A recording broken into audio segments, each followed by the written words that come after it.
हुतात्मा बाग विनाशुल्क सर्वांसाठी खुलीच राहणार असल्याचे आमदार विजयकुमार देशमुख यांनी स्पष्ट केले आहे।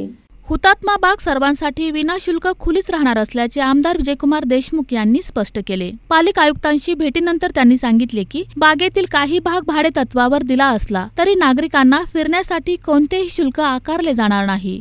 हुतात्मा बाग ही नागरिकांची श्वासाची जागा आहे। प्रवेशासाठी पैसे मोजावे लागणार नाहीत असे आमदार यांनी सांगितले। हुतात्मा बगीचा या संदर्भातही आता चर्चा झाली। हुतात्मा बगीच्यामध्ये हुतात्मा बगीच्याचं काही भाग त्यांनी ओपन जे पेस आहेत ते भाड्याने त्यांनी वापरण्यासाठी दिलेलं आहे, बाकीचं त्यांनी दिलं नाही। त्यांनी आयुक्तांनी स्पष्ट सांगितलं की कुठलाही भाग त्यांनी दिला नाही।